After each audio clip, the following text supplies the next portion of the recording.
15th, 2008.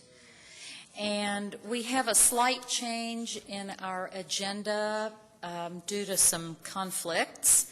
So I'm going to ask Andrew Grunwald to go ahead and give his Newtown Pike Extension update first, and then we'll move on to the streetscape plan. So, Andrew. Thank you very much. My presentation will be fairly brief. I just wanted to give you all a quick update on the Newtown Pike Extension project, and more specifically, I guess, the South End temporary housing construction project. Currently, we're about in the same position we were about a month ago. The extensive rains have pushed our construction back considerably. We do hope, I want to say at least by mid-summer, to have the construction complete and the temporary homes established. At that time, we're going to begin our relocation of the individual people who live in the Davistown area. That contract, hopefully we're going to let in about a month to get our consultant on board, so they'll be up to speed by the time we're finished with the construction. Other aspects of the project are moving along at an okay pace.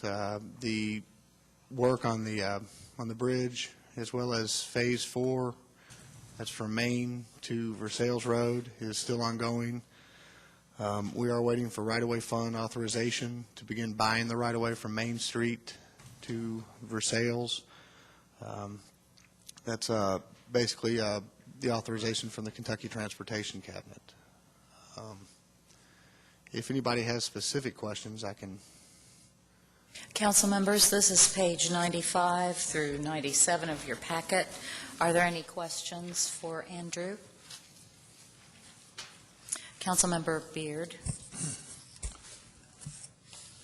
The rest of the right-of-way, how much of that is essentially available to us right now without having to purchase additional right-of-way?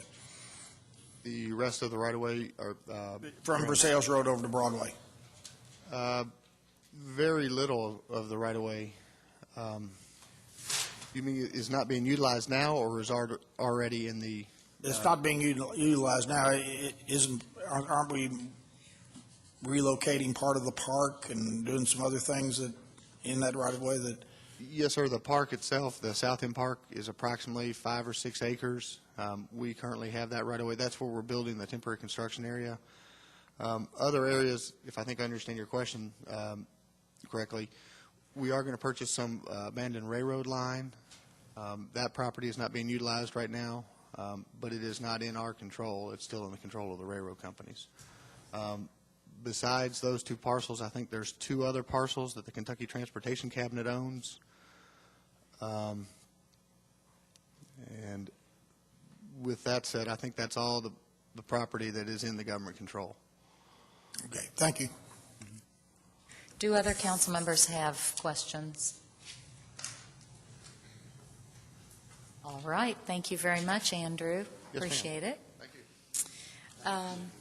Next, we will move to the streetscape plan. And I'd like to first, let me say I appreciate Dr. Stevens putting this in committee, and I don't know whether you'd like to make a comment before I recognize our first presenter. No, I've met with them, and I think they have some exciting plans, which I thought should be shared with most of the council, which was here. Well, thank you for doing that, Dr. Stevens. And then I'd like to go ahead and introduce Mike Webb from Urban County Government, and he'll introduce consultants and various people will take us through the fluid and ever-changing plan. Thank you. My name is Mike Webb. I work in general services as administrative officer. Just been with Lexington Fayette Urban County Government since this past September, and right now currently serving as project manager for the Streetscape Master Plan. And what I'd like to do first is introduce our consultant and his team, the team members that were able to attend today. The consultant for this project was KKG, Kinzelman, Klein, and Gossman. And the principal that we're working with is Cleet Benkin. Along with him today, part of his team are Mike Woolham from Strand Engineering, and Phil Osborne and Vitaly Buford with Preston Osborne. Also on their team is Second Globe and Brownstone Design. So they have a very diverse team.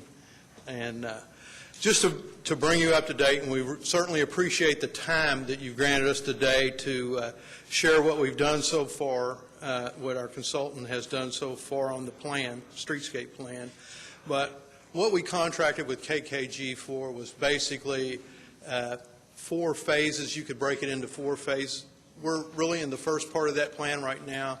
The streetscape schematic master plan, and we entered into the contract with KKG back at the end of December, really became active in starting in on developing the plan about mid-January, and have moved very quickly since that time. And we are in that first phase, the schematic design. April 18th, this Friday evening, we'll be doing a public presentation of a preliminary master plan as part of the gallery hop. In addition to that, as part of this contract was to help develop phasing for implementation of the plan, engineering, design, and construction documentation for any construction in phases, and then bidding and contract documentation, and then in addition to that, we can also take advantage of contract oversight. So briefly, we are just in the very beginning in development of the master plan right now, but coming very, very quickly, we're moving to the a complete preliminary master plan. So with that, I would, unless there's any questions, I'd like to let Cleet Benkin with KKG continue with his presentation. Thank you. Welcome, Cleet. Thank you. Good afternoon. I appreciate the opportunity, as Mike mentioned, to be here today and present to you. I've become familiar with many of you because so many of you have been present at some of the meetings that we've had, and we've seen you at public workshops and advisory committee meetings. I'm going to move fairly quickly, and I ask that you interrupt me if you want me to stop and expand on any of the topics that I'm covering. This master plan covers a host of things, and I don't want to take all of your time today to try and go through them. The document that you have is a work in progress, and Linda mentioned that at the beginning. We will be updating this continuously over the next several weeks, looking to deliver a final master plan sometime in May, and we'll be working with staff to arrive at the dates of that delivery. What is the master plan? Probably a good place to start. The master plan is for an area that covers approximately 7 miles of roadway in and around the downtown core. It includes 22 streets. They're listed there on the left. The purpose behind the study and behind the plan is really to build upon the findings of the 2006 Downtown Master Plan. It's to develop a more aesthetically pleasing, vibrant, and pedestrian-friendly downtown streetscape, to address the relatively poor condition of some of the streets and sidewalks in the downtown area. It's to develop, with 7 miles of roadway and 22 streets, you can imagine what the life cycle replacement cost of that infrastructure would be. And before you would set out doing that, you want to have a pretty good idea of how you're going to go about it and how you're going to spend those monies wisely. So this plan is intended to guide future development projects and develop standards for that street redevelopment as it occurs. This is a uniquely important facet of this plan. Communities rarely have an opportunity like you have to advertise to the world what a great place, what a great city Lexington is. I'd like to share some examples of cities that have had this opportunity before, and they're going to sound pretty familiar. Paris, France, New York City, New York, St. Louis, Missouri, Chicago, all had world expositions of one type or another that brought the world to those cities, and the world discovered them for the first time in many cases. And each of those cities was left with a legacy because of those events. You really can't underestimate the importance of this opportunity. And I think this master plan is very well timed because it's going to give you an opportunity to put the best face forward to the world when it comes. Lastly, and also as significantly, frankly, is the notion of setting the stage for private investment. All you have to do is pick up the paper to know that you all are wrestling with some serious budget issues, and you're not alone. Cities all over the Midwest are facing the same problems. I come from a city that faces those issues, and you pick up the papers in those cities, and the headlines read very much like they do here. And it's curious maybe to think about why are we talking about something that the city is going to lead when we have constrained budgets and so forth. Well, I think urban design and streetscape initiatives really have the ability to prime the pump for private investment. And now, like no other time, you should be considering things that you can do to incentivize private investment. The downtown plan went into great detail on how that works, and I really would just like to reinforce that reality today. Mentioned that we are following the downtown master plan. There are also several other studies that have been done recently that are guiding much of what we're doing. Probably each of them has made commentary of one type or another on the city's desire and the public's desire to make Lexington's downtown a more inviting, pedestrian-friendly environment, someplace that's good for business, good for residents. And so we had a lot of direction, quite frankly, starting just by looking at those plans. Our goals, and I won't read all of these off, are listed there, and they're in your document. And all of these slides that I'm presenting are basically summarized out of the document. Clearly, what we're trying to do with new standards for street redevelopment is to incentivize private investment, to enhance public's perception and the world's perception of downtown, and to create a stronger supportive environment for activities that happen in the private sector, outdoor cafes and seating and cultural activities. We have an opportunity to create a stronger sense of place for the downtown. If you, and through the course of this study, we've spent a bunch of time looking at what other cities are doing to make themselves more successful in the competitive environment. And we, in the first, leading up to the first two public meetings, spent a great deal of time sharing examples of what other cities have done.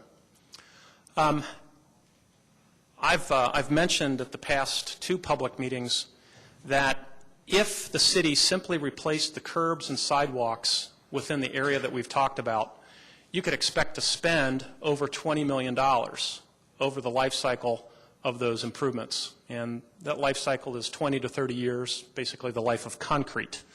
When you're going to spend $20 to $30 million, as I mentioned at the outset, you want to have a pretty good idea of how you're going to do it. Those costs do not include improvements that are related to changes in the design of the roads themselves, traffic infrastructure, the burial of overhead utilities. All of those are over and above the simple cost of replacing curb and sidewalks. So when you think about that in those terms, the magnitude of that expenditure becomes even more apparent. It also becomes apparent that it may not be possible or feasible in this day and age with constrained state and federal budgets to expect that you can go to the same resources that used to be able to go in the past to pay for all of that. So in recognition of that, and based on our experience in other cities, we have recommended, and the city, as part of this study, has agreed that we would apply a PR and fundraising campaign that builds public awareness for the needs of the city and of the private sector. Phil and Vitali are here today as evidence of the fact that we are and have been applying that strategy to build support from the private sector so that they can also invest in the downtown, so that it isn't a matter of total public subsidy to get the streets done, because a healthy and an inviting downtown environment is good for everybody, not just the public. We are hoping that as this moves forward that we'll be able to bring some private investment into this mix, and I think the groundwork that we've laid through the development of this plan will help us get there. We believe that there's a tremendous opportunity to reach out to foundations, philanthropic interests, corporate world, and private citizens, and begin to pool dollars between the private and public sector to be able to get more done more quickly.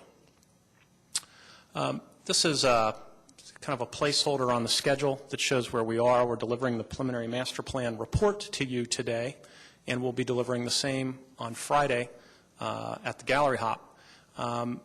Mike already mentioned the way that the project is designed, so I won't go into that. When I mentioned that we've already done considerable work in building public and private support for this plan, this is a listing of all of the groups and individuals that we've talked to so far. I come down on a weekly basis since the inception of the project and meet with some of our other consulting partners. And typically we meet in the DDA's office and we talk about issues that are near and dear to a particular stakeholder group's hearts. We also talk about the big picture and what we're trying to do with the plan. And as a result of that, we've really been able to establish a very good rapport and relationship with people that are direct stakeholders in the downtown. They either own property, or they run an agency or a department, or they have some direct say in what's going to happen in the downtown in the future. I think it's safe to say that very little in this plan will come as a surprise to any of those stakeholders, and that's somewhat rare when you're talking about such an all-encompassing study. All along the way, we've circled back and we've met with the public, and we've provided an opportunity for people to have a voice about what we're doing. In your packet, you've got exhibits that have followed along with the process, and what I'm doing with right now is simply summarizing some of the things that are in your packet. So apologize that we're not going directly through the document, but I think if I did that, I'd take too much of your time. So with that in mind, I just want to summarize that the first public meeting was held on February 23rd. It was a Saturday. We had a 2-hour open house where folks could come in and browse the work that we've done. And then we had a 1-hour plus, I've been told, presentation that summarized all the things that we've done. We spent a lot of time talking about the qualities of the place, and we've frankly looked at a lot of hard data. Some of the maps up there speak to that. One of them is a ground floor use map. And the reason I highlight that map is you wouldn't design a street for retail activity if that street had no potential for retail activity. By the same token, you wouldn't design a street for the efficient movement of cars and only the efficient movement of cars if what you were trying to promote were ground floor uses that were about something else, about sidewalk cafes and outdoor activities and maybe adjacent event space. So what happens in the downtown environment from a land use standpoint is important to what's going on with the design of streets. One of the bigger issues that we encountered with this plan was, okay, you're going to design street improvements. Are you going to design them for the way the streets work today, Are you going to help us figure out how the streets will work better in the future? Or are you going to design them for the way we want the streets to be? And the answer was all of the above. We have been asked to make sure that what we do works with the one-way pair configuration that you have in downtown today, and it does. But we've also been asked to look at a realistic strategy for how, over time, you can improve the pedestrian environment throughout downtown.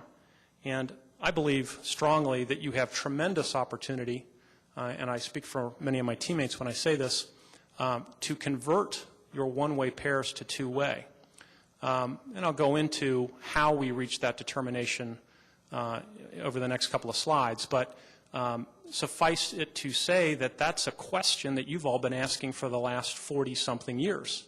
The 1967 Lexington Downtown Plan talked about how pedestrians had to, quote-unquote, run the gauntlet to get from one side of the street to the other. And I'm here to tell you that it's pretty much that same way today on Main and Vine. They are not inviting streets. More importantly, Main Street, frankly, isn't even navigable all the time. You've got non-compliant ADA issues.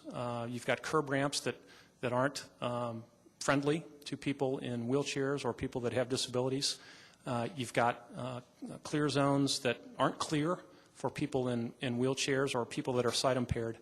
And so there are some serious things that go beyond purely the design of streets.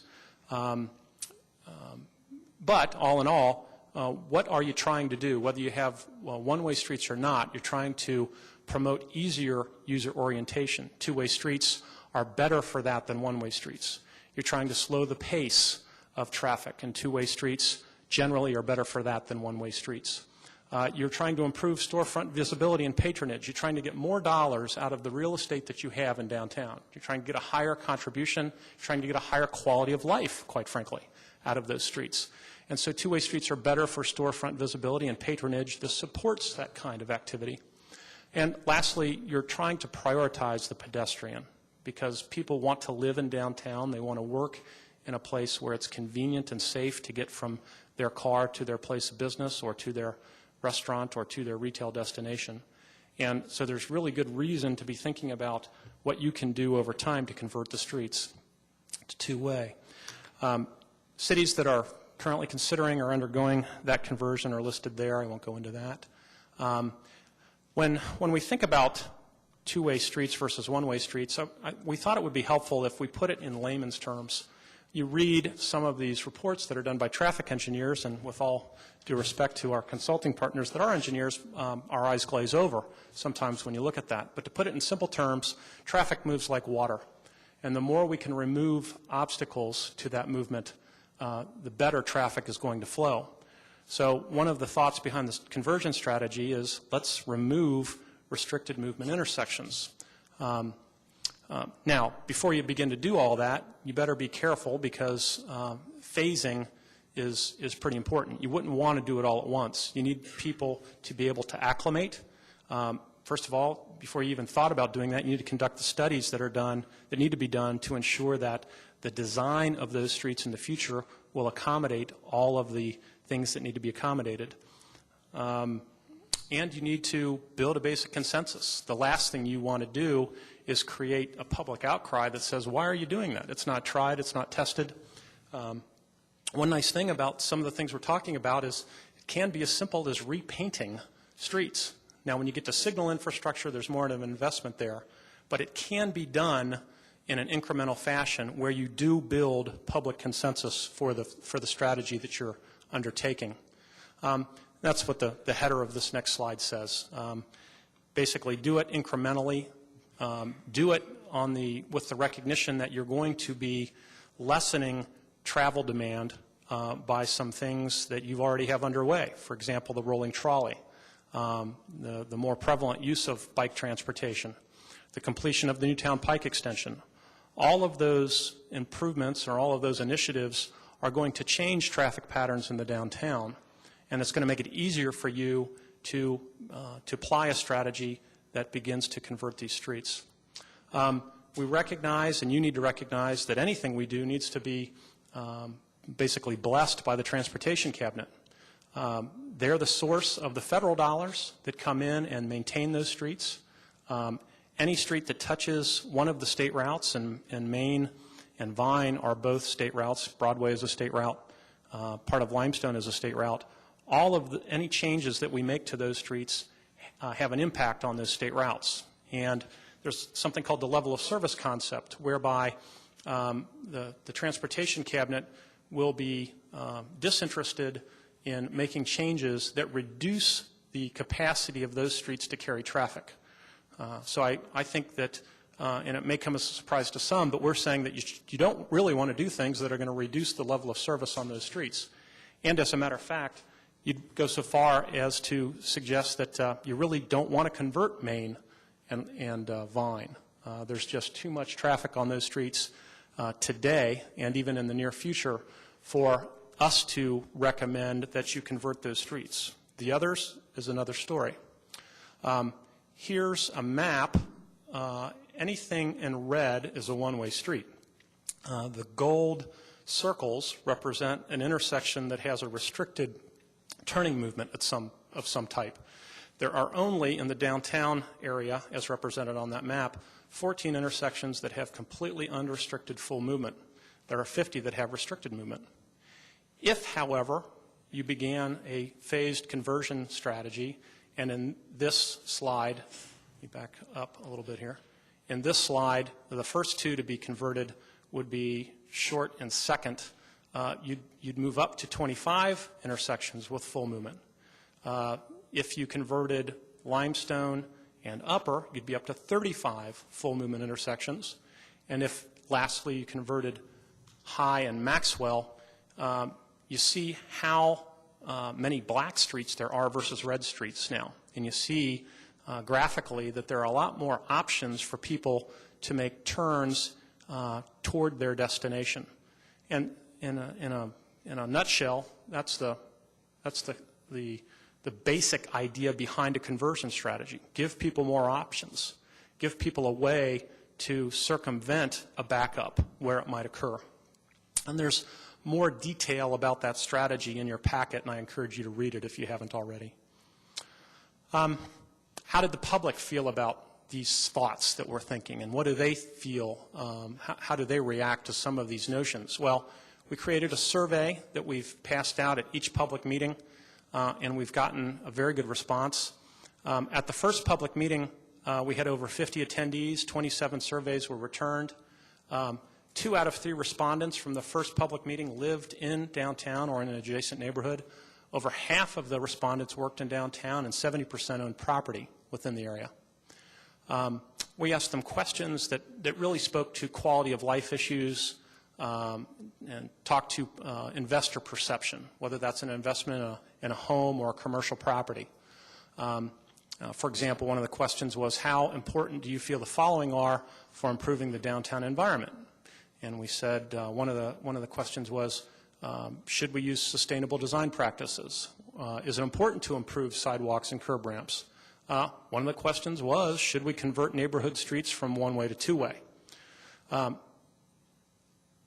those respondents, 90% cited the importance of creating more attractive gateways into downtown. 70% said they thought it was important to improve the condition of downtown sidewalks. 70% said it was important to use sustainable design and construction practices. 93% cited the importance of providing improved public open space, and 2/3 of respondents cited the importance of converting neighborhood streets from one-way to two-way. Now, I don't want to represent that that is a representative survey sample that you could take over and apply over the entire constituent area. You couldn't. Those people were committed downtown stakeholders by and large, but that's a pretty good group to start with when you're trying to understand where the public's view is about the downtown and about the street conversion strategy in particular. The second public meeting, we got away from the analysis and we started to talk more about some of the opportunities for the improvement of the downtown environment. This is a map that's in your packet that just talks about some of the places where things that go beyond pure curb and sidewalk and streetscape enhancements could make a dramatic impact on anyone's perception of the downtown. And we specifically looked for project opportunities that over the long term, some maybe over the short term, but certainly over the long term, could really, really begin to make a dramatic improvement in not only a resident's perception or a local business person's perception, but an investor's perception or somebody that would come to visit, their perception. So our audience in our mind's eye was not just the folks that lived here. Those are the most important users, but also the folks that might want to live here in the future or might want to invest here in the future. And so what can you do to make downtown a better place for to attract folks? We recognize that Newtown Pike is very unique in terms of the corridors that lead into downtown. It probably has, per mile, fewer owners than almost any corridor. There's more single ownership of large tracts of land on that corridor than anywhere else. That's a good thing because that gives you more control and gives you less obstacles to making dramatic improvements. It also is interesting because it is the thread, the common thread, toward this wonderful rural landscape that you have. And it's the one corridor where you see that rural landscape filtering all the way into the downtown. It also happens to be the path that most people will be taking to and from the horse park during the World Equestrian Games. So it's a critically important corridor in terms of establishing people's perceptions of a great rural landscape, but maybe providing an opportunity to elevate people's perception of downtown as a quality place, as a world-class downtown. The diagram there shows the notion of a traffic circle, a modern traffic roundabout. We don't propose that this is something that's all figured out. Quite frankly, all of the things that I'm showing you early on here are concepts that we feel have potential long-term to make a dramatic impact on downtown. For any of these things to be implemented, there's a lot of work left to be done. Certainly you're going to have to start talking to some of those property owners. You're going to have to certainly figure out how you're going to fund those things. But we were asked to and wanted to show you the opportunities that you have before you. And they are significant. There are any number of ways to make dramatic improvements to the quality and the environment of the downtown. This is a diagram that speaks to what can be done with the area to the west of Lexington Center. The Town Branch Trailhead was proposed to come in there. You've got the Newtown Pike Extension coming across there. I wish I could show you all of the imagery that we showed at some of the earlier public meetings, but there really is an opportunity to, with private money and private investment, make a tremendous impact on the quality of this area of downtown. Jefferson Street could become a wonderful mixed-use street versus the pure and simple overpass that it is today. You could have Lexington's version of the San Antonio Riverwalk down at the basin or at the bottom of the Town Branch corridor. Or if you've been to Indianapolis and you've seen their canalway, we could have something that looked very similar to what they have there, where you've got private investment as the building blocks around the edges of some great public open space and event space. Backing up a little bit and looking back up and down Newtown Pike, the photo on the left is taken near, I believe that's 3rd Street, and there's an old granary there, and there's an art studio in that building today. We're suggesting that we build on the strategy of improving Newtown Pike, and we're aware that there's already momentum and a plan in place to begin to do that, and we're suggesting that this really becomes the front door, that you start the process, or rather the experience of entering downtown out here along Newtown Pike, because that's the way people perceive it. How do I get to downtown? What do I see on the way in there? This sketch represents opportunities for private investment to make a dramatic impact on the quality of the corridor, where we provide new housing and neighborhood-serving retail and entertainment uses, maybe, along this area. We're not talking about displacing residents. We're talking about providing better housing and better opportunities for the residents that are there. I think one of the take-home messages behind this sketch really is the notion of improving the median and making a dramatic statement with wayfinding and bannering so that when you come in through the downtown, this is something you could do today. You have a sense of excitement and anticipation that builds by what you do within the public right-of-way. Not on the outboard side where the private properties somewhat encumber you, but on the inboard side where you have the ability to make an immediate change. These are just some sketches that suggest some things that might be done permanently and temporarily. On the outboard side of the road, we've suggested the possibility for some temporary mounding. Could be permanent if the property owners were on board with it. Maybe it's a matter of getting easements or so forth. Don't want to dwell on that too much, but I do want to show what can be done with the median. When a horse wins a race, what happens? Somebody lays a spray of roses over that horse's back. What if Newtown Pike, the featured plant in that median, was the rose? And what if we had a series of banners that talked about the connection between the countryside and the downtown, between the horse industry and the economy of downtown? So some of the bannering and some of even the planting composition really speaks to the patterns and the colors that are prevalent in the countryside, in the culture, and in the commerce of Lexington. This is just a close-up section of what that roadway section might look like in the future. We know that you're so profoundly invested in improving the pedestrian experience and in providing alternative transportation options. So we've suggested there might be a way to take the trail, the legacy trail that is leading out to the horse park, and even bring it down Newtown Pike and connect it to the trailhead with the town branch. There was a slide that we presented many times that looks at this image, and this is taken from the intersection of Newtown and Main, and you can see the water tower in the background. This is just an example of what could be done with a paint scheme on that water tower that really talks about something important in the culture and in the history of the area. I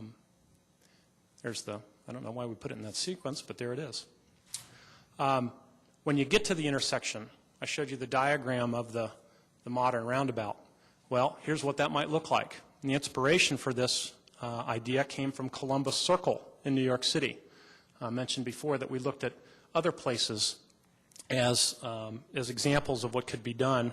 And there's any number of ways to envision what that might look like. This is just one way, but what a tremendous impact that would make, what a dramatic change that would make, converting what is today a very suburban-looking intersection to someplace that you'd be very proud to call your own. What's in the middle of that intersection? Don't know. Could be a monument, could be a piece of art, and Second Globe prepared some sketches that speak to one way to handle an art piece in the center of that. If many of you have been to Frankfurt and you've seen what a dramatic impact the piece of art, that, by the way, was done by the person that sits in that old granary that I mentioned before, did. And if you don't believe that public art can make a tremendous impact on a city, go to Frankfurt. Triangle Park, and what I'm doing is I'm frankly just following the sequence into downtown. There's been a lot of discussion over the last several years about what Triangle Park could be and how it could be improved in the future. Perfect example of what could be done is in Fountain Square in Cincinnati. Used to have a very uninviting park, and fortunately for you, Triangle Park is much more inviting than Fountain Square used to be. But all the same, it wasn't as wonderful a place as it could be or is today. Fountain Square, over the last 3 years, $38 million have been invested in the redevelopment of that square. And you think, gee, that's Cincinnati's most important public park. and you redid the whole thing? Well, yeah, they redid the whole thing. Started from scratch, ripped it out and started over. Moved a fountain that they spent $3 million improving because it just wasn't good urban space. It didn't work. Since that park has been improved, 20 new restaurants have moved into the downtown area. All of the ground floor retail and restaurant spaces around Fountain Square have filled up, and they're tremendously successful today. It really is about building and catalyzing private investment. These are just some examples of sketches that talked about what might be able to happen over time if you were able to take traffic off of the yoke of Vine Street in front of Lexington Center. It also shows some things that could be done today to improve the view in and the gateway in. And there's the idea of a starting post there with the jockey colors and the imagery taken from the starting line, maybe at Keeneland.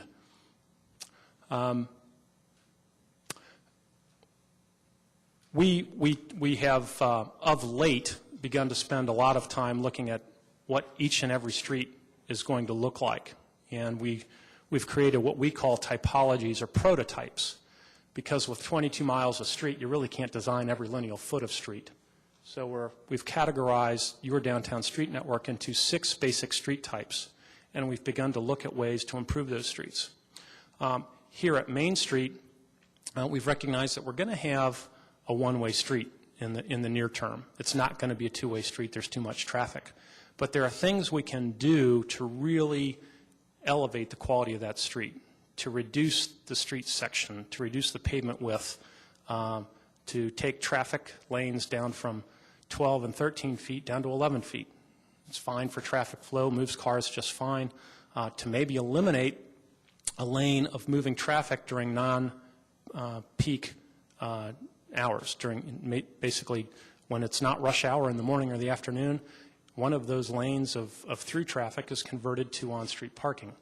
What that does is it provides more on-street parking in the evenings and during the day when you're trying to get merchants and restaurateurs to be successful. It allows them to be more successful conducting business. We've also recognized, and this is a perfect example of where we have such broad sidewalks that we can really begin to green those sidewalks. And if any of you have been to Portland, as an example, you really get an impression for how wonderful a place that is, and that's because they really have paid careful attention to greening the downtown streets. And typically, in a downtown, you don't have enough room to do that, but you're unique. You do. You do have enough room. Main and Vine have very broad right-of-ways and very broad sidewalks, and there's an opportunity to develop bio-retention areas and rain gardens that are the way you used to design tree pits on steroids. Frankly, it's in a green, environmentally friendly way, new way to use old technology to accomplish a lot of things that you have all said you want to accomplish. You want a more pedestrian-friendly, green street scene, and great opportunity on Main to do that. We've looked at a lot of options, and we're still working with staff on the best option to select. That's what these slides represent.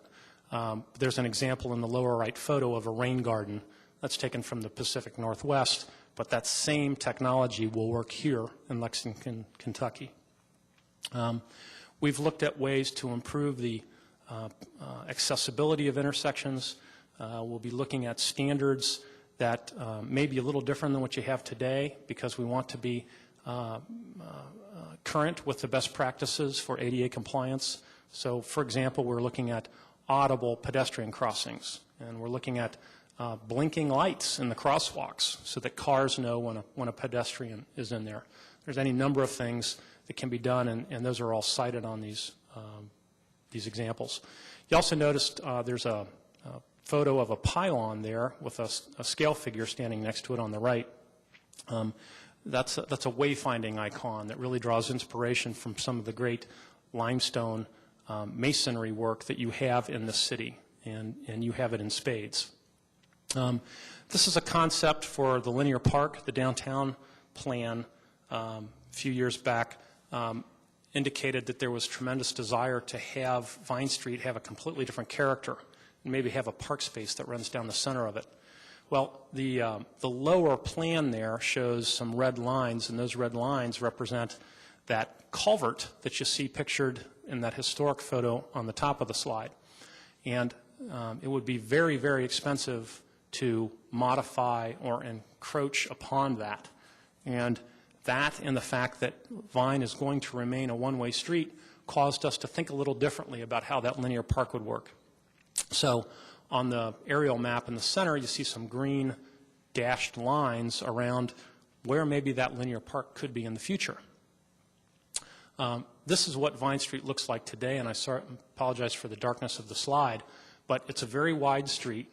It's got a broad sidewalk, but it's not the most pedestrian-friendly place to be. So it appears to us, and I think there's general consensus, that there's great opportunity to turn that into a more green street. This is a concept plan that shows how that could be done, using the right-of-way that's there today, reducing the roadway section of Vine Street, taking, in this concept, Town Branch and ceremonially bringing it back to the surface with some reflecting pools that are at seat wall height. And those pools of water could be interspersed all along Vine Street, walking in. In the spaces between those and the building faces, you've got great opportunity for event and gathering spaces, cafe spaces. Out near the curb, where there today is a parking lane, we can fill that parking lane in. We can move that parking and not lose any parking count out to the curb as long as we have non-peak parking lanes. And these are concepts that we've discussed with Transportation Cabinet staff and city staff, and there is general agreement that these are all very feasible approaches that we can employ. And in so doing, we really changed dramatically the character of Vine Street. The linear park that had been in the center of Vine could be behind the Phoenix building. Today we have a single-story parking garage between the Phoenix building and MLK. In this scheme, we've proposed that you find new homes for those parking spaces as the downtown plan matures and develops.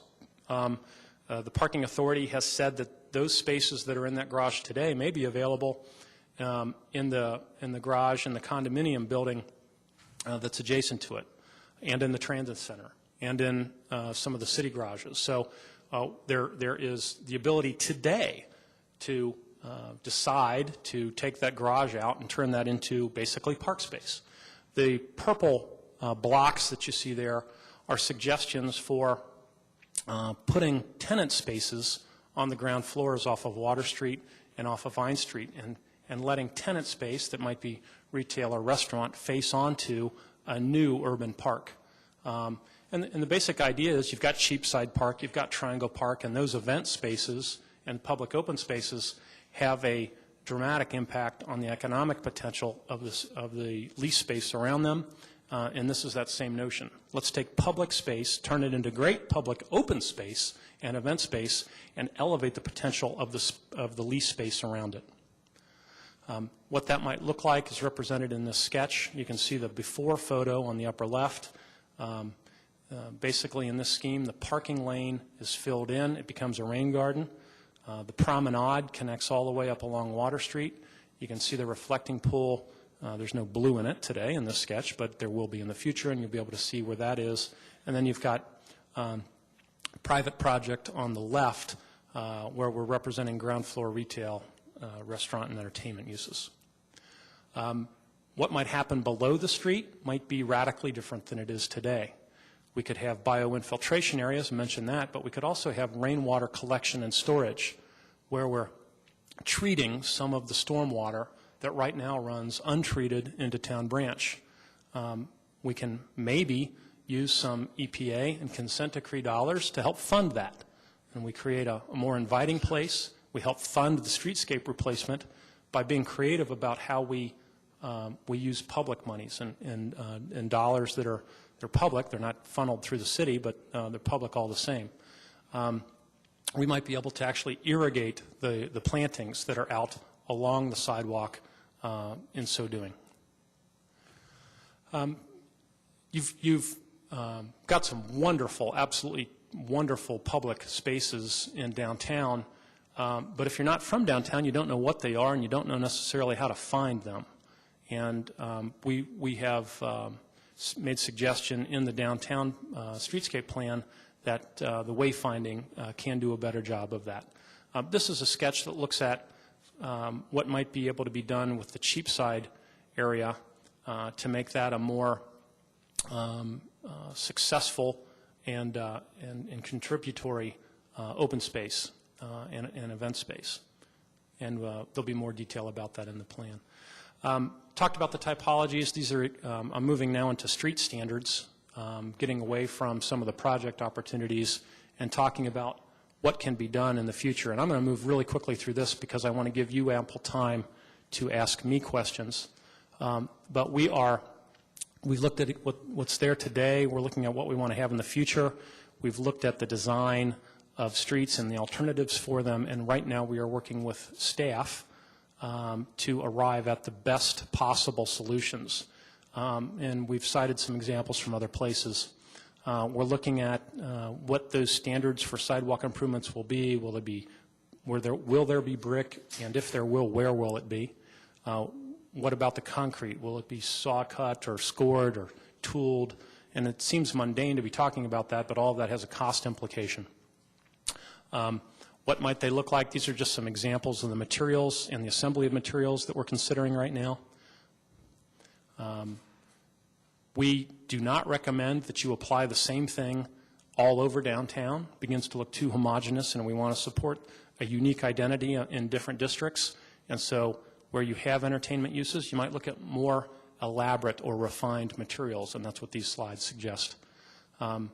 Limestone, for example, probably wouldn't want to look exactly like Main Street does, but might we use a recycled asphalt paver as the city of Indianapolis has done in the upper right photo? Or might we use some other material as the photo on the left shows?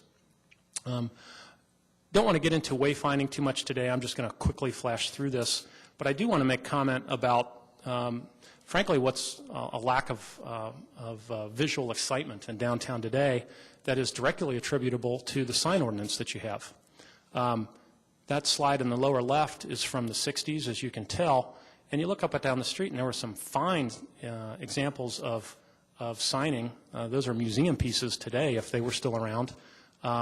And it was very easy to find your destination. You can see how busy that street was. I can imagine what was happening around lunchtime or rush hour that day. Compare that. This was taken at 1 o'clock on a Saturday afternoon. There's 3 restaurants in that stretch of limestone. I couldn't find one of them by standing at the street corner and looking. And now there's signing there, but it's flush mounted to the building and you can't see it. And that is a very drab and dull street scene. There's really maybe not enough room to have a street tree there in that stretch, and some signing could have gone a long way or would go a long way to enlivening that street scene. It needs to be done properly, but it can be, and we suggest that you look at in the future modifying your sign code to allow tastefully done and appropriately scaled and colored signing to take place throughout the downtown. The city of Louisville has a special overlay district that guides the signing that goes on in 4th Street Live. And that's an example where, yeah, they have a downtown similar to yours. They have a lot of great historic infrastructure, but you can have vibrant signing and great historic infrastructure coexisting, provided that you write the ordinance properly. You've got an arts district that's developing along Manchester. There are some other areas that, frankly, are a little more contemporary in their style and flair, and you might want to have an overlay for those types of areas that might be still different. These are some inspirations for bannering and signing and wayfinding. Some of these I've shown you before. There are things you can do to private properties, like murals on the sides of buildings, that frankly add a lot to the vitality of the street, and we believe they deserve consideration. These are some examples of wayfinding icons that could be developed in some of the public spaces, and we've suggested that that you don't say, gee, we're going to have an entertainment district, and you put an arbitrary line on the map and say that's our entertainment district. What we've suggested is, if I'm going to a place or a restaurant, chances are I'm going there because I recognize that it's on Courthouse Square, or it's on Cheapside, or it's on Triangle Park. And it's really the great public open spaces in great cities that people gravitate towards. So if you're looking at doing wayfinding, and if you're looking at doing placemaking with things like monument features like this, we think that there's great potential to use the great places to really give names and identity to the land uses that are taking place around there. These are some examples of some more refined versions of those. Implementation priorities, you can imagine that it's hard to figure out where you start. Well, we've been thinking about the logic and the priority of where you start from the time we got started. And in order to make some of the immediate improvements that, frankly, you should be considering, some other things need to happen. Number one, if you want to do some of the things that we've shown on Main and Vine, we would need to conduct, or you would need to conduct, a traffic study that would simply confirm the recommendations that have been made. The Transportation Cabinet controls that right away, and they would need to issue a permit for any changes to the street. So that is one thing to put on the list. Another would be, as we suggested, improvements to Newtown Pike, and you are already getting started with that. But there are things that could be done maybe above and beyond what's been envisioned before, and we are suggesting that you look at those improvements that can be made today as something high on the priority list. Next, we've said Main Street, and we've heard this, quite frankly, at several meetings from folks, that Main Street really needs attention, that the sidewalks are not very navigable, they're in disrepair, the curb ramps are not in good condition, and you really need to be doing something about that. If the remedaling ceremony is going to take place in Old Courthouse Square, you're going to have a lot of pedestrian traffic from the hotels up by Triangle Park to Old Courthouse Square, and I tend to agree that you need to do something about that. The Limestone corridor, the College Town corridor between UK and downtown is ripe for investment, and there's great potential to do things with the university, with the foundations and so forth to make those improvements. Courthouse Square, some improvements that create a great sense of place could certainly be done now. Things could be done to the yoke at Triangle Park, even without taking traffic off the front of it, to make a dramatic gateway through that area today. And then you saw the ideas for Vine and what could be done along Vine Street. As long as the traffic study was done, the physical improvements could be made, but a lot of signing and wayfinding could take place there today with even that not occurring. I'm going to just conclude and talk about the funding and implementation strategy. We know there's not a bucket of money out there to make all this happen. We said that at the beginning. But that there are things that can be done now using private monies. Certainly TIFs are a great way to get public infrastructure installed. We can help you and intend to help you apply that fundraising strategy, provided that we know how that partnership is going to come to be.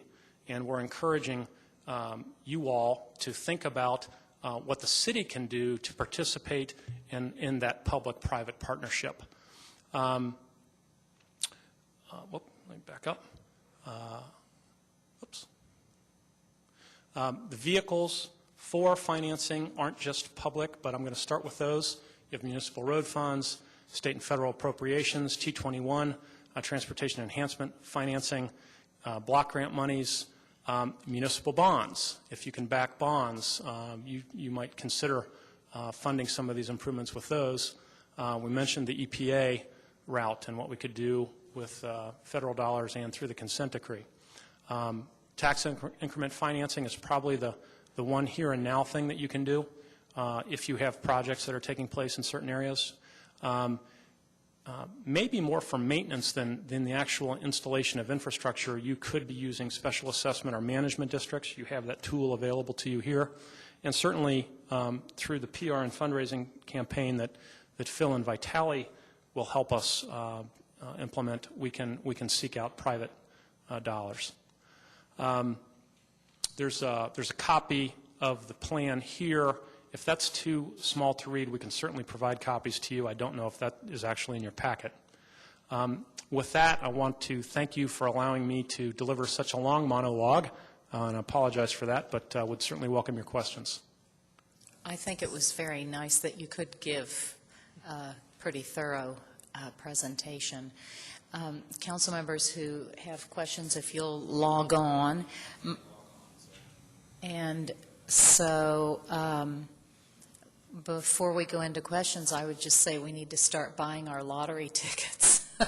You didn't have that on your funding strategy. I did not. Councilmember McCord is first. Thank you, Madam Chair.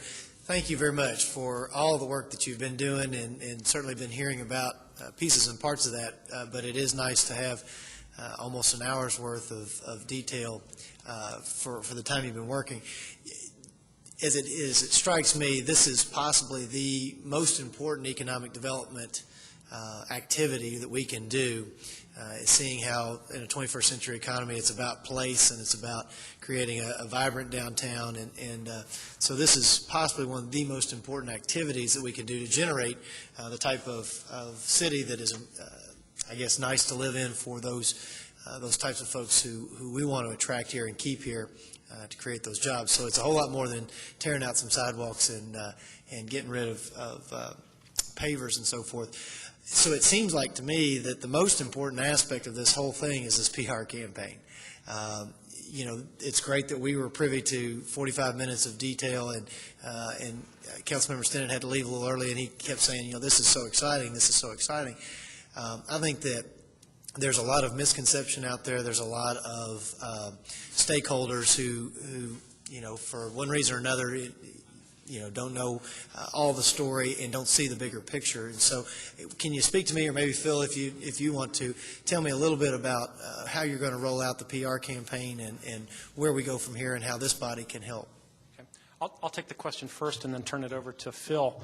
Our experience has been that when we conduct the kind of strategy, frankly, that we have been conducting all along, and we make private stakeholders part of the process at arriving at what the priorities are, and they have been intimately involved in deciding what the priorities are, they're much more willing to step up and invest their own money. And so we've laid the groundwork for that. In Covington, Kentucky, they, like you, have financial struggles, and they don't have the money that they would like to spend. They'd like to do everything a lot faster than they can from a financial point of view. But what they have done is they've taken the money that they do have and they've said, this is what we're going to put into it, and if we can raise the additional money, we'll match essentially that money. So on the first phase of their downtown streetscape implementation, they put 70 cents on the dollar in. Private sector came in and put about 30 to 35 cents on the dollar in. We were able to do that because we did what we did here, but also because the city did say, we're going to spend X. And they were able to go to the private sector and say, we're going to put this in. We need you to step up and help us meet the rest of that goal.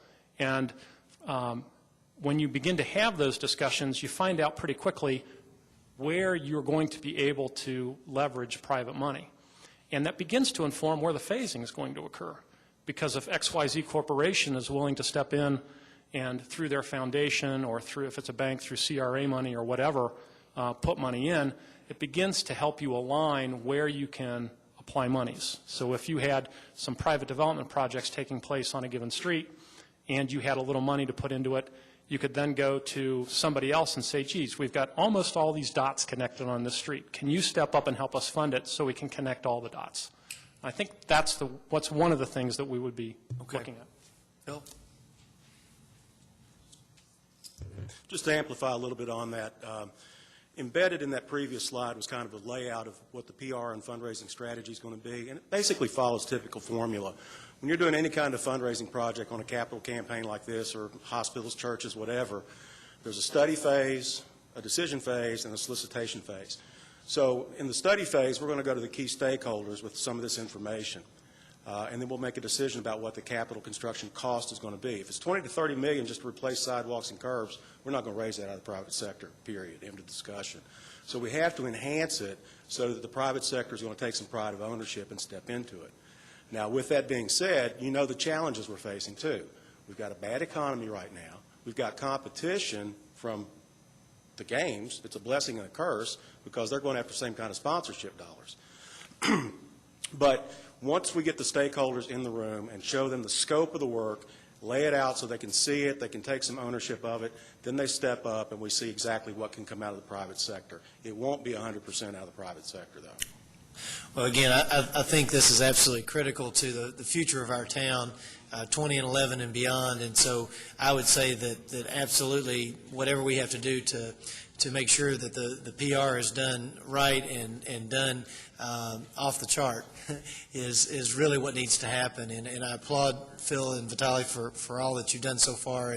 And again, thank you for bringing this forward. But anything that this body can do, please keep us in the loop as to now it's time to take a look at that sign ordinance, or here's some a draft resolution that they used in whatever city for those types of things. I think that this body certainly is willing to take a look at anything at this point in time. Thank you all. Councilmember Stevens. Thank you for your presentation. I'm beginning to understand it, I think, after getting a chance a couple times. And it is exciting. I agree with our departed Councilmember Stennett but we've had a series now of studies, as you know, in Lexington, and it's not clear to me really what should be the role of our council. I kind of agree with Mr. McCord, and I'd pose a question for Harold Tate, who is kind of the father of these studies and has been responsible a lot for getting them done. It's whether we need to have the council receive your final one, which will be in May, did you say, and adopt that or not? Do you think we need the imprimatur of the council on these things? We're now talking about downtown plan, which I think we were furnished a copy of, but that was about it. Yeah. And now I think Mr. DeCamp has recommended that go into a committee, but it's kind of after the fact in some ways. So I'm just trying to think in my mind how we should arrange this thing so we can take the best and get it done. After the presentation we're doing to you all right now, Chris King and Building Inspection, a bunch of the staff people are going to get together, and we're going to see what the possibilities are in terms of the streetscape plan.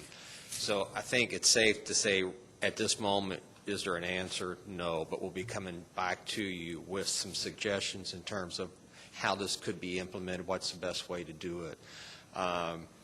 I think in terms of the downtown master plan, the fact that Dick put that in planning committee, I think it's a good idea because it is moving forward, and this gives us the opportunity to work with you all in terms of where we're going to see how you, because I know all of you all have mentioned to me, what can we do to get that master plan moving farther along? And we are moving.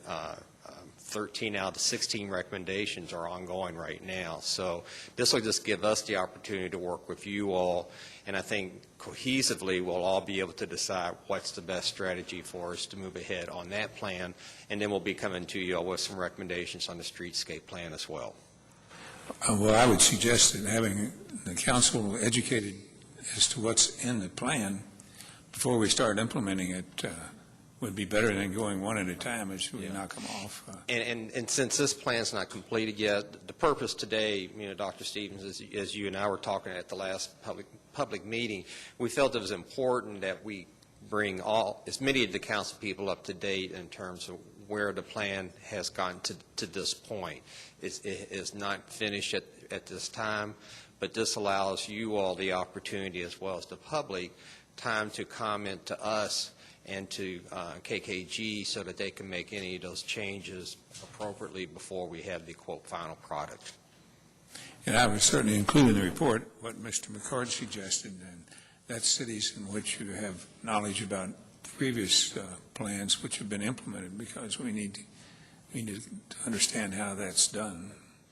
And, well, Linda and I were talking before the meeting started, there is a lot going on right now. And I think we do need to look at everything that is going on and start determining priorities, what we feel is most important, that we can actually concentrate on and implement. Not just this plan, but all the stuff that's going on downtown. Well, I think it's a good idea because, as you know better than anybody else, being the downtown development authority, many downtowns in the United States died 30 or 40 years ago, and now we're trying to revive them. And maybe they're not dead, maybe they're just in the intensive care unit or something, but we're trying to get them back going, and it's not an easy job. That's correct. So do you think we should adopt this plan when we get it finished? Well, like I said, let us have our meeting after this, come back with some recommendations in terms. But, yeah, I do think it's something that the council does need to bless, whatever the final product is. It gives implementation a stronger point in terms of agreeing that this is what needs to be done and how it needs to be done. Okay, thank you. That completes my remarks. Councilmember James. Thank you, Madam Chair. I'm not sure to whom my questions would be directed, but anybody that wants to take a stab at them is welcome to step forward or invited to. One of the questions that came up recently in another committee was the issue of sidewalk cafes. And I know that maybe Vice Mayor had spoken with someone about this. Is there any reference to sidewalk cafes in the sidewalk plan? Clete, thank you. Yes, Andrea, there is. We have proposed standards for the placement of sidewalk cafes relative to the building entry and relative to the curb. And in so many downtowns, the merchant has made and been the sole arbiter of the decision about where that sidewalk cafe will go. But in this day and age, with the Americans with Disabilities Act, you really, as a city, need to take control of that decision. Some of these sidewalks are wide enough to have sidewalk cafe spaces out along the curb where they do not interfere with the clear zone that disabled folks need to have. And so far, our recommendations are suggesting that those kinds of spaces do not occur immediately in front of the building or the storefront. There could be exceptions, and we've talked with Chris and others about where those exceptions would be made and how they would be made. We believe there needs to be some agency or board review of those conditions, and the mechanics of that will be discussed, as Harold mentioned, as we move forward.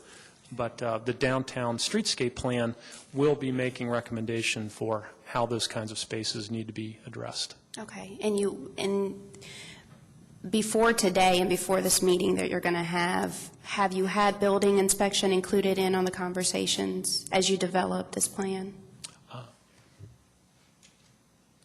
We've been talking to building inspection, traffic. We've talked to a couple of groups who are concerned about people with disabilities. They've been in the meetings as well. At the last meeting, we had a real good conversation of some things we just didn't even think about. And I think it was at the second public hearing, they came and suggested some changes that we might want to do that we had not thought about at all. So we've been trying to get input from as many people as we can. Okay. And so we want to make sure we continue that conversation as well. Okay, and along with that, mentioning conversations, I see Lextran has also been one of your stakeholder meetings that you've had, yet I notice not a lot of marked bus stop and shelter locations on the actual plans. I saw some trolley stops and things like that. Is there any way that these plans, if we can go ahead and firm up where some of the transit stops and, designed bus shelters should be placed? Can we talk about that or have that shown? Now, as you know, Terry Garcia Cruz has left, and Rocky Burke is the new general manager. We have not met with Rocky yet because he's only been on for a few weeks, but we did have the conversation with Terry, and then we've been working with Jared as well throughout the process. And through GIS, we're trying to get all of their locations where their stops are and their shelters. I believe there's been a committee that's been working with Don Kelly's office in terms of trying to get more shelters up. Okay. And so we're in the process of trying to get Lextran more involved in terms of where they do want their stops to be located. I know Lextran's talked about putting signage up, better signage indicating that this is a bus stop, if possible, a shelter as well. And I say that I believe to move forward with this plan, that conversation has to happen quickly for it to be approved, because I don't know if other council members are aware. I think Councilmember Blues may be aware of this, but it's it's a difficult process for them to get a shelter approval, evidently. So if we can make that part of this plan and go ahead and get those spots permitted and gone through that process, we can do that collectively and do away with kind of this trying process, or at least try to counter it on one side until we get that process remedied or streamlined. Another thing, I don't know who, maybe Cleet would be the best one for this, but we talk about our sidewalks and the maintenance of them, and even like with the sidewalk cafes, identifying where the 4 feet clearance is. And some of the cities, even Boulder, I think that we visited last year, the city actually maintains the sidewalks and takes care of those around a certain area. When you were looking at cities to use to look at, what their streetscapes look like and their sidewalks, was there any, did you do any research to figure out what cities are taking care of their own sidewalks versus the property owners being that responsibility? Because that, as we talk about improvements, example, we had a constituent from the Tates Creek Road area where it's proposed to put sidewalks all up and down Tates Creek, and he said, well, we're going to be responsible for maintaining that. So as we look at improvements, even with our landscaping, we have a corridors has a landscaping proposal.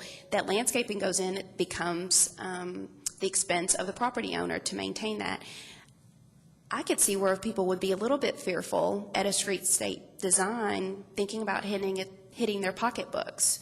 How can we review what cities are doing what, who's paying for what, and how on a regular, not just as a one-time fundraising event to do a project, but on a regular maintenance, what does our maintenance program need to look like, our cost share program need to look like in order for this to be successful sustainably? Andrea, that's a very intelligent question, and we have discussed that. And I guess to start, the answer is all over the board in terms of what cities do. Some cities are well-funded. They have assessments for landscaping and street trees and so forth, and they collect essentially a stream of revenue to be able to address that in the future. Others have assessments that follow different pieces of infrastructure. Others, frankly, just have it in their operating budget every year. We're going to spend this much on a street enhancement program or a street maintenance program. I think what might make sense for you, knowing what your financial capabilities are today, would be to look at, seriously looking at management districts as a way to collect monies that can be used for sidewalk maintenance and planting area maintenance and so forth. It's hard to find property owners that are willing to fund infrastructure, concrete and brick and things like that.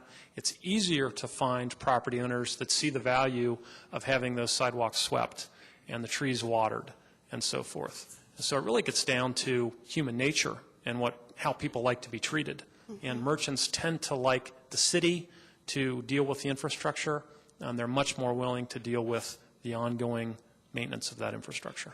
So an example of a management district, you'll have to educate me a little bit, example would be something like Downtown Lexington Corporation would, if within their conglomerate of businesses that are members, would maybe have part of their membership fee set aside for landscaping, maintenance of those rain garden things, those beautiful little concrete inlets that you showed us, and permeable pavement and things such as that, they would maintain those on their own. Right.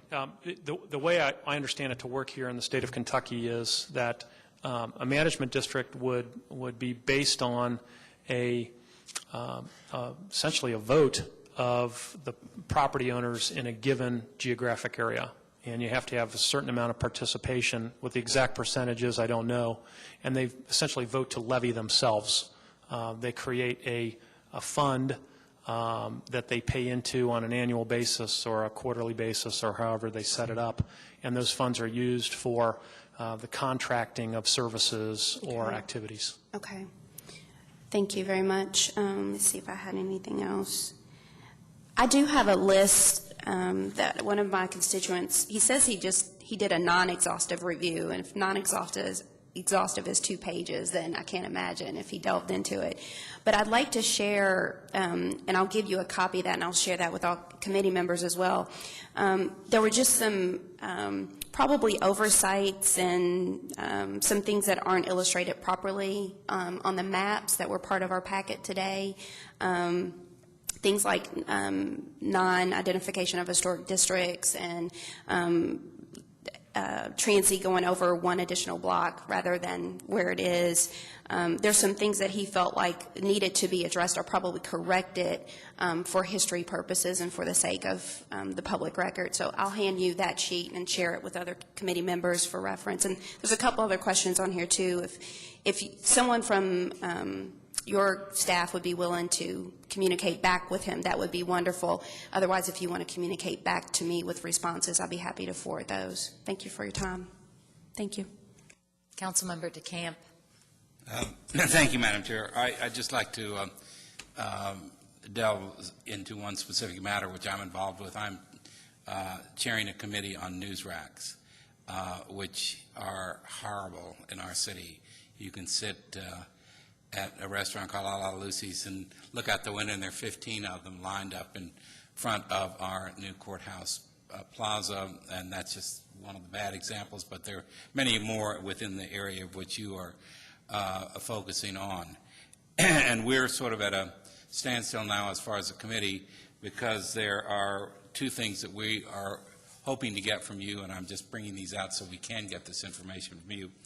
Your recommendations on locations. The DLC, the Downtown Lexington Corporation, has been working with the Herald Leader, which is our major publisher of our daily newspaper, and as for some recommended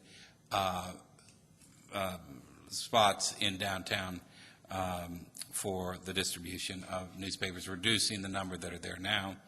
And we are waiting, really, before we pursue any of this, to get your recommendations.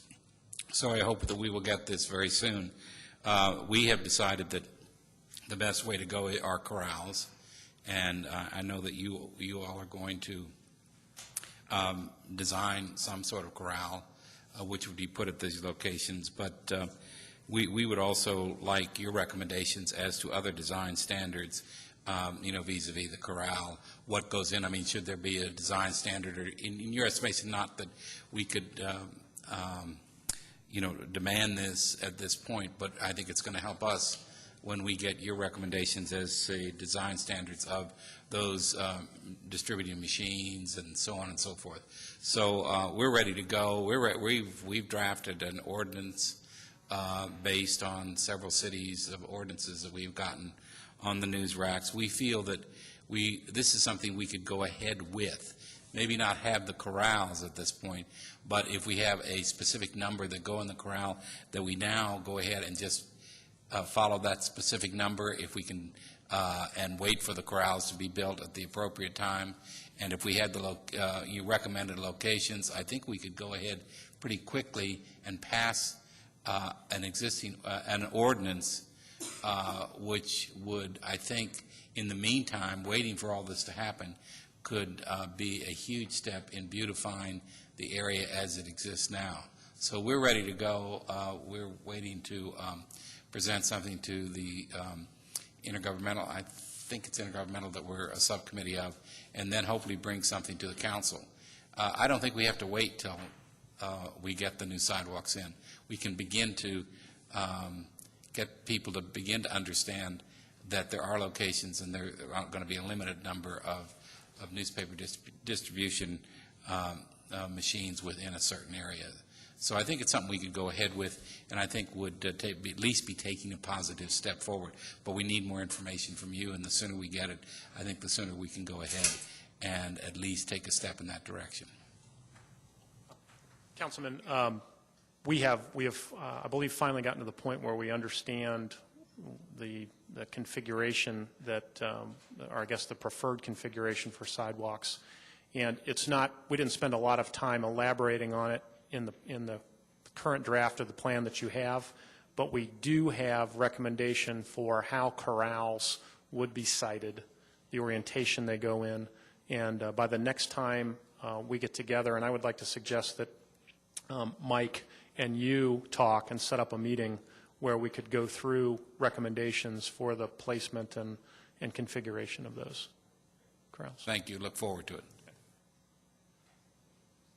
Councilmember Beard. Thank you, Madam Chair. I guess this is a question for Phil Osborne, if I might, and it concerns the raising of private funds.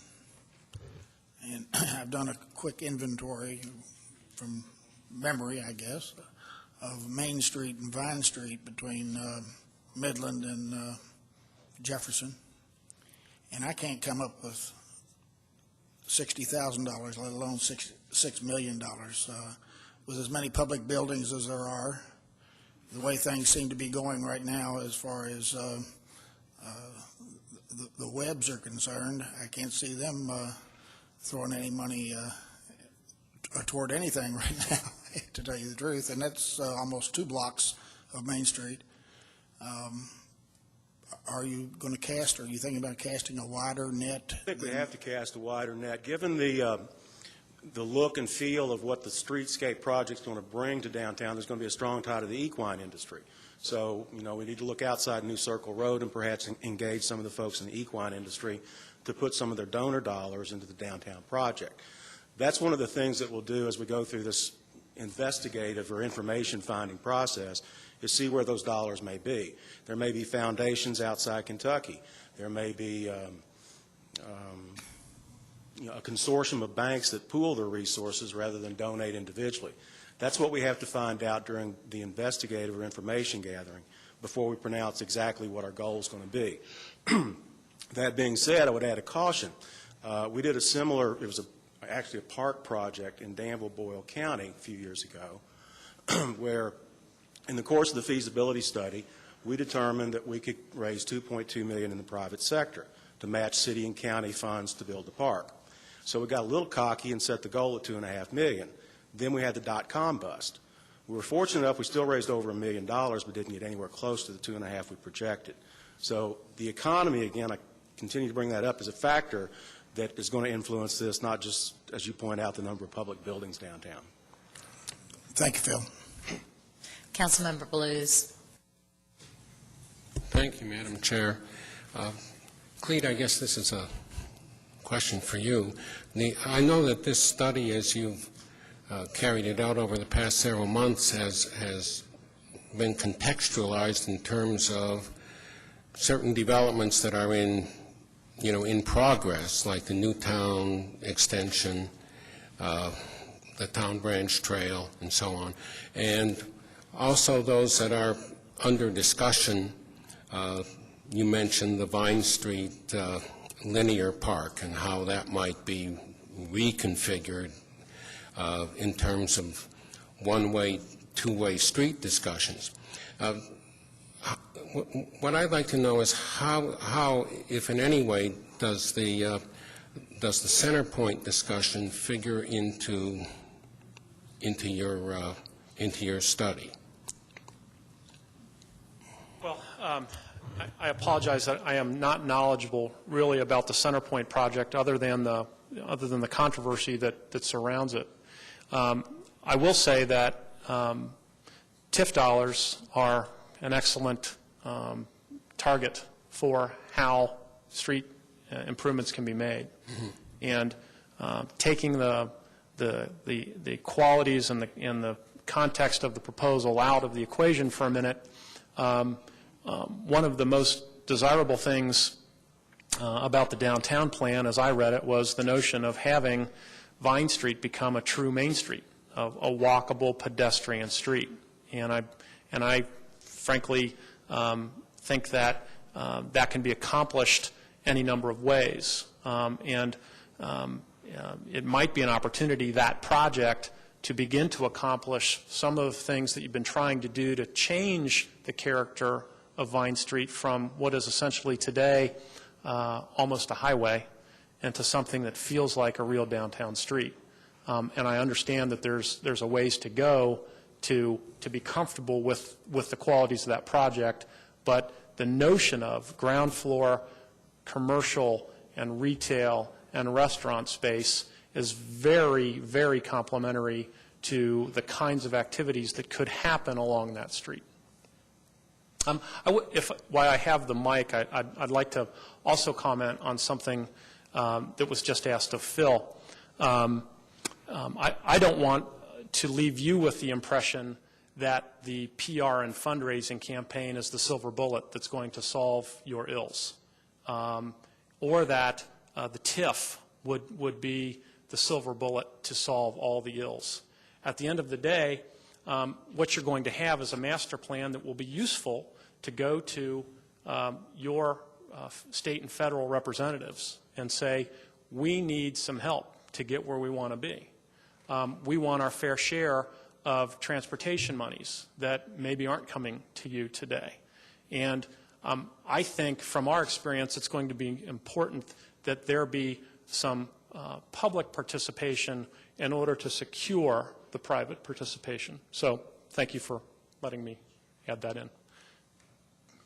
Thank you. We have a rebuttal, Well, which is I'd asked interesting. that question, We don't maybe- usually have rebuttals. Councilmember Beard. I think the private participation is more of a signal also to government, to whomever, if it's foundations or whatever, that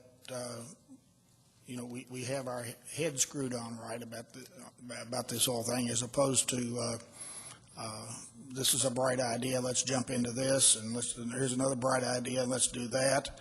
And oh, by the way, the Newtown Pike extension has been on somebody's drawing board for 50 years, and we aren't done yet. And we haven't been able to get the money to do that yet. And I would like to see something finished somewhere along the line, especially that one, I guess, before maybe we go to the private sector for that one. At least, please, let's get it fixed. Thank you. Thank you, Chair. Remember, buy your lottery ticket, Julian, and then donate it to the government. I have a few questions, and I'm going to ask them in the context that I know that this is a moving, evolving project, okay? And I talked with Harold about page 5 at the bottom when it refers to downtown development plan. And I'm going to assume, unless someone contradicts me, that that's the downtown master plan. Is that correct? Because I think it's important we keep all the terms. I wasn't familiar with what the downtown development plan is, knowing, though, that you probably have a lot of plans down in your office, Harold. So that's the master plan? Okay. Now, as I read through the different, where you were assessing conditions of different things like sidewalks and furnishings and street trees, et cetera, do you anticipate that, well, one of the ones is lane widths, and of course then you get into the discussion and recommendation of the two-way streets. Will that piece come as a recommendation to the council? How will that move forward? Do you know, Cleet? I'll tell you what I do know. Okay, that'd be great. We have had meetings with internal staff, the urban county government, and with the transportation cabinet. And you have the downtown transportation plan, and I don't remember the exact name of that study that was done previously. That plan stopped short of making recommendation. I think we want to push it up a notch a little bit. And I think where we're gravitating toward right now with this plan is to say that there is good reason to believe that you should begin to apply that conversion strategy. And I believe we're inclined to say that you should start with the easy streets and incrementally convert those, starting with those that you can develop strong engineering rationale for.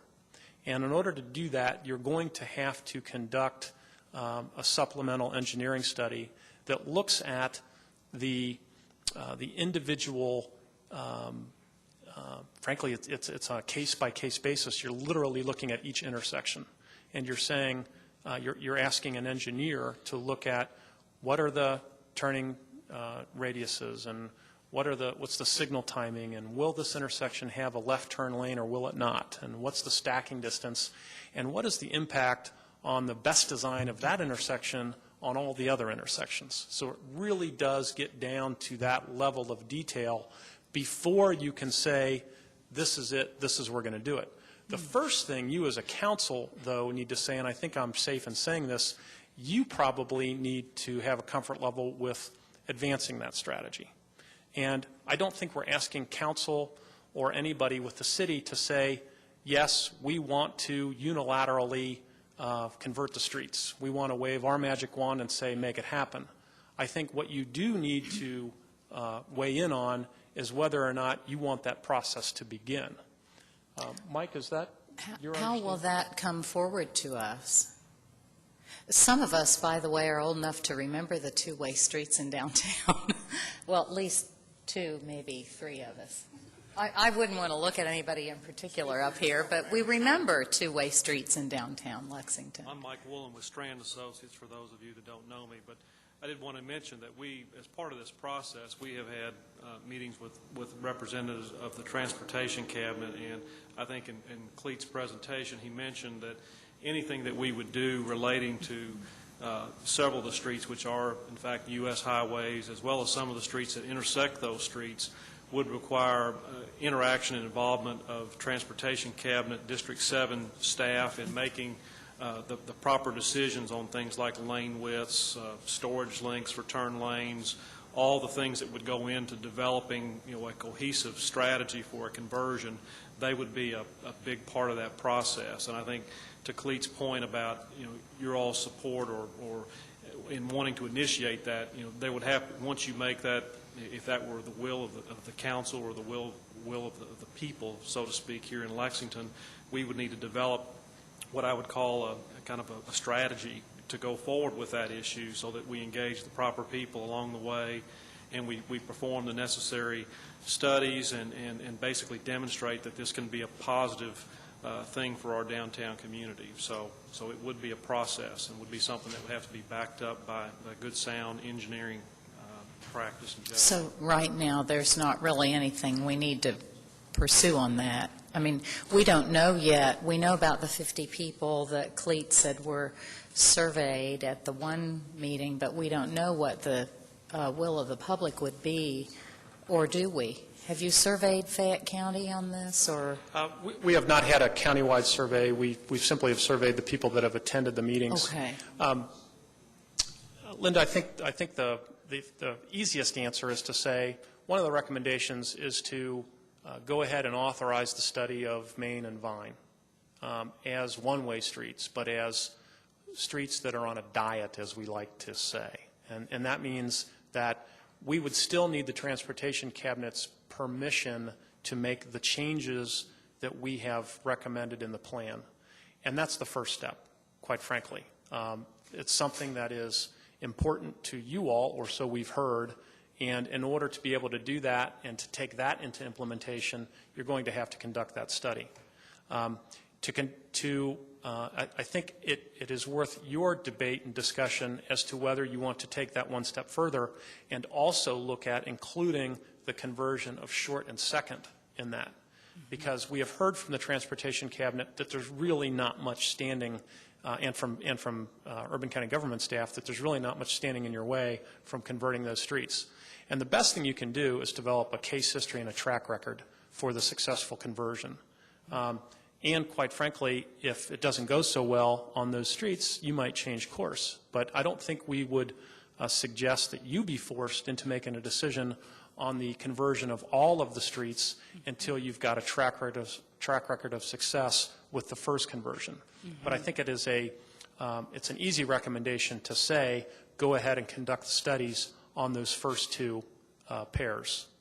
I think that council has not had any discussions about downtown street conversion. This is the first it's come up. So I guess my follow-up question would be, have we done any post-conversion studies? And this isn't necessarily for you, because I don't know if you had a hand in this, but has LFUCG done any post-conversion studies of 3rd and 4th Streets? We converted them a few years ago, and do we know how that's worked out other than just anecdotal from people who travel? That to me, that might be something we should look at. I'm not aware of any study that has been done, but I'll check, Linda. But we assume it's fine. I mean, it appears to be working well. I guess when we authorize a traffic study, don't we authorize money to do that study, or does LFUCG do it in-house for free? When we did the downtown master plan, as you remember, we did do a downtown traffic analysis. But yes. All it did was take the numbers. It Right. did not look at alternatives. It did not look at any. It just looked at the numbers and at the time. So that was a beginning of a study. And as Clete indicated, in that study, it showed at 2nd and Short Street, pretty much there's no impact either way. And I believe that was the recommendation that we put in the downtown master plans, that you phase it. You don't do them all at Right. once. And I believe that the 2nd and Short was the first one we recommended to go ahead and phase in, simply because the impact was so little. But in terms of anything on 3rd and 4th Street, I'm not aware of anything, but I'll check for you and let you know. Engineering may have done some post-implementation studies. I don't know. Okay, thank you for that.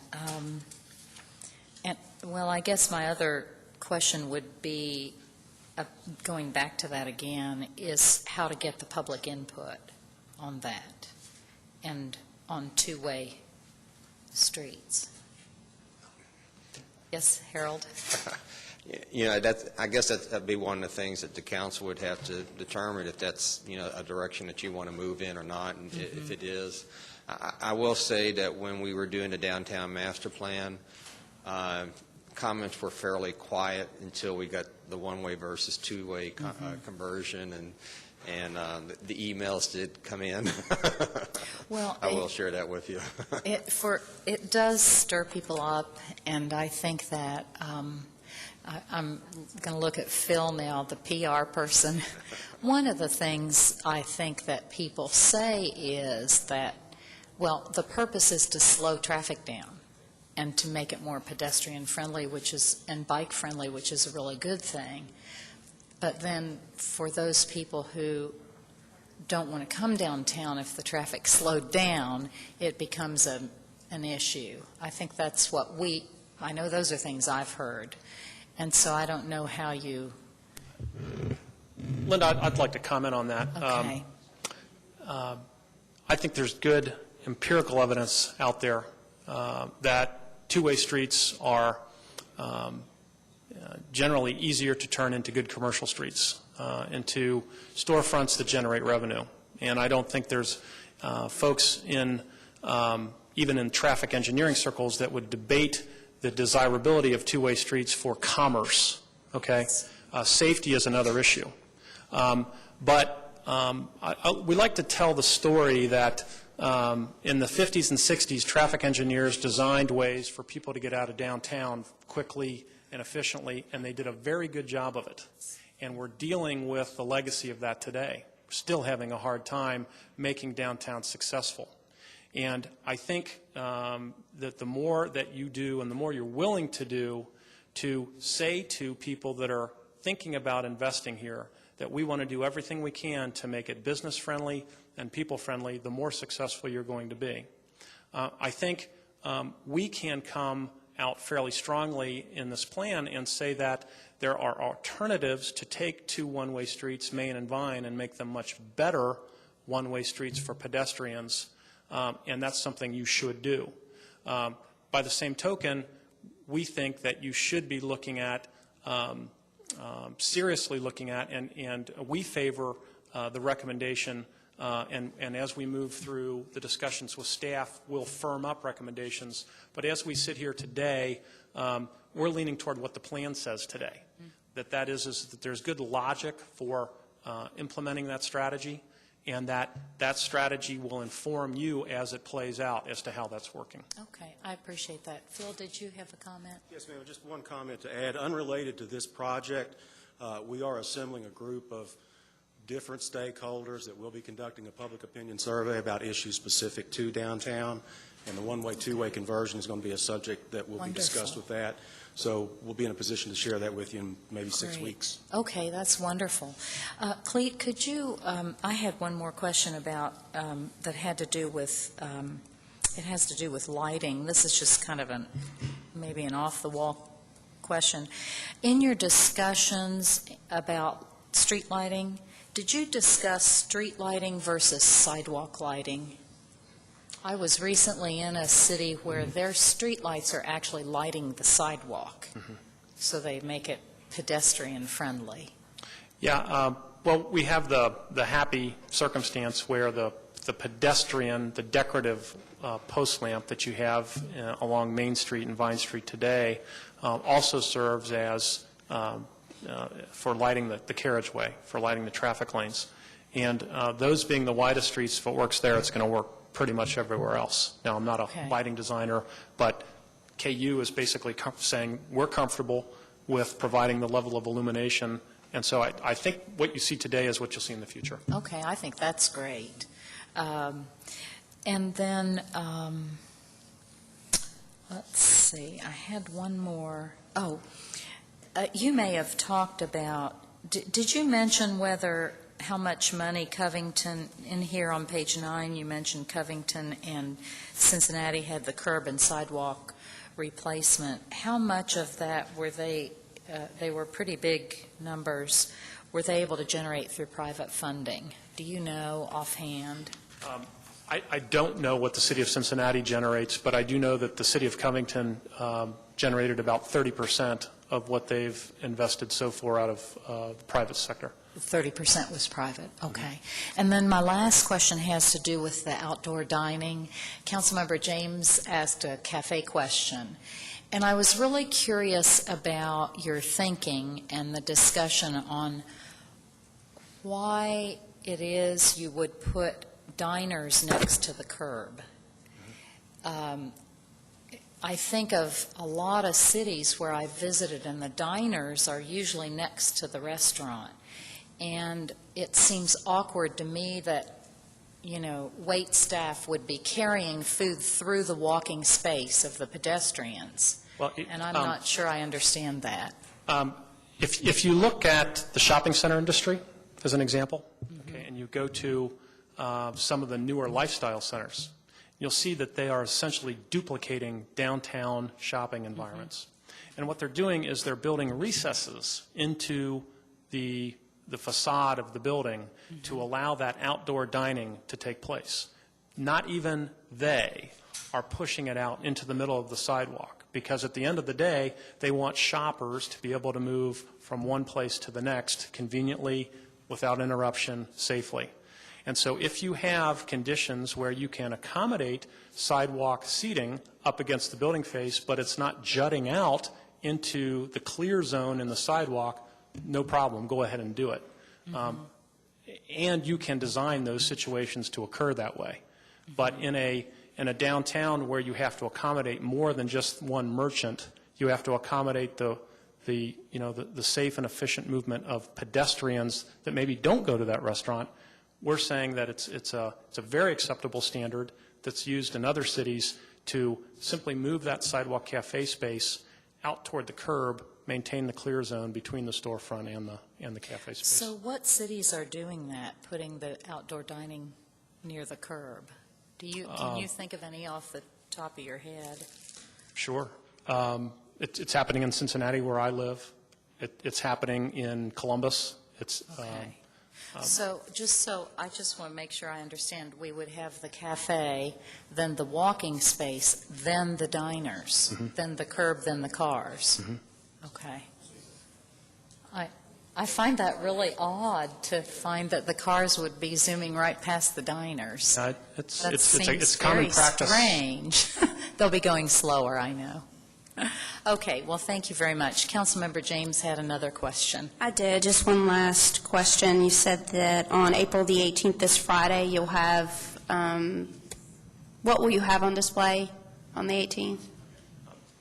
We'll have, I didn't even present to you today all of the standards for all of the streets, but it is in your packet. And we'll have the latest version of that where we'll have the benefit of having met with staff today to talk about those standards, and we'll be presenting those as well as the things that you have in your packet. Where exactly will you be? We'll be at the... Right here in this room? In the mezzanine area? Okay, on the second floor of council, of City Hall, in case anybody is watching. Can we also ask for that, if it's not already, or once it's complete, to be put as a link on our website? Sure. We've got some folks that don't do gallery hop that may have plans for Friday night. Currently, we've been putting it on our website, but we'll make sure it gets on the government website, too. I appreciate that. Thank you. Thank you, Madam Chair. Now, Harold or Cleet, you mentioned that the final draft will be ready in May. Someone mentioned that. Is that correct? Yes, that's what we're scheduled to prepare the final by May. Okay. Would you want to come back to the committee to show us any changes? Not to go through the entire plan, but to show us changes? Sure. Harold says he would. Yeah. No, we would welcome that. We'd be pleased to present. Yes. Okay. If someone will let us know when it's finished, and we would welcome that to just see changes, anything that was significant change. Okay. All right. I appreciate your time very much in your presentation, and Mike and Harold and Vitali and Phil. Thank you so much. It's exciting. Thank you. And council members, do you have any issues with the last page of the council packet where we have issues in committee? Councilmember Stinnett. Just want to make sure that Liberty Road update is on the next month's agenda. So Okay. It's getting springtime, they're getting active, and a lot of people want to know what's going on. So, No thank you. problem. We'll put it on the next agenda. If there's nothing else, the meeting stands adjourned.